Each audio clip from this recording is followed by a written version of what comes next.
ka na. Mamatay ka na sana. Nay! Nay! Nay! Wala po. Sino hindi ko po siya mahanap. Lumayas na po siya. Iniwan niya na po tayo.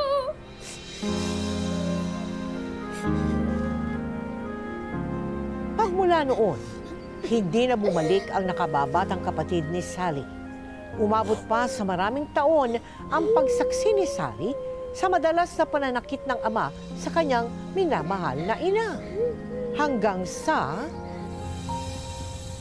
Ano bang balita dun sa anak mo? Kay Noy? Wala. Baka mamaya nag-addict na yun o na-salvage na.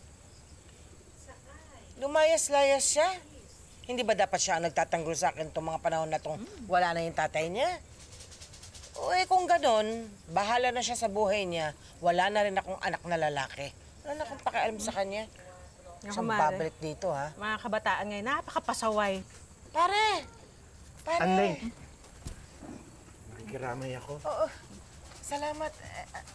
Maupo ka, maupo ka. Mare, doon muna ako, ha? Andeng, nakikiramay ako. At dinala ko na itong napag-usapan natin dahil kailangan mo.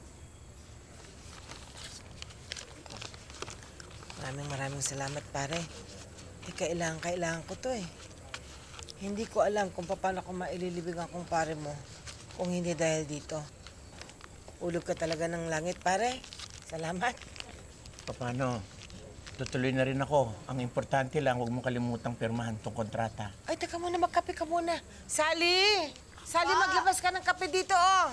Sige po, Nay. Nalungkot din naman ako, biglang pagkawala ni Nestor. Ganun talaga. Ang mahirap nga nun, ako naman problema. Nawala ang kumpare mo ng walang-wala rin kami. Kaya, maraming salamat talaga, pare. Laking tulong to. Walang anuman. Ang importante mailibing mo na maayos yung iyong asawa. Ito po. Magandang gabi po. Magandang gabi naman, Iha. Magkape ka, pare. Siya yung panganay mo? Si Sally? Oo. Oy, nagmanong ka sa ninong mo. Dalagang dalaga ka na.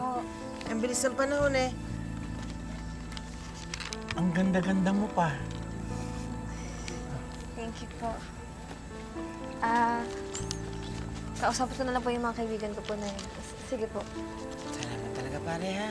Paano? Hindi na rin ako magtatagal, Mare. Huwag mo kalimutang pirmahan yung kontrata. Oo, hindi. Pipirmahan ko to agad. Sige.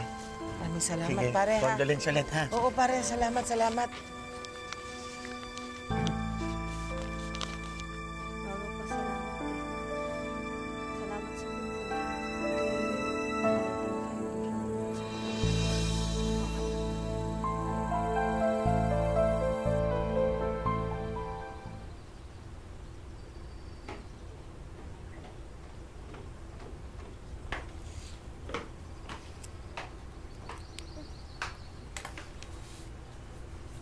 Ano po yan, Nay? Pinapipirma sa akin ng paring Monching kasi nangutang ako. Utang po? Oo. Kasunduan sa pagbayad, kailangan kong pirmahan. Hindi ko na binasa English eh. Alam mo naman, grade 2 lang ang inabot ko. Anak, mayroon tayong bagong negosyo. Aling-anteng! O, Tats! Ito na po yung delivery. Dito, baka mo dyan. Tapos iba sa Celia. Sige po. Ayan. Salamat, Tats, ha? Apo, una na kami, Aling-anteng. Oo, sa susunod uli, ha? Sige po. Ano po to, Nay? Mga sabon. Meron akong kilalang supplier sa loob ng pabrika. Sinabi sa akin na magbenta raw ako at kikita ko na malaki kasi mababa lang niya binigay sa akin. Dadaling ko sa supermarket at sa mga tao, laundry shop, kung saan-saan. Malaki daw kikitain ko rito. Patok ang tubo nito.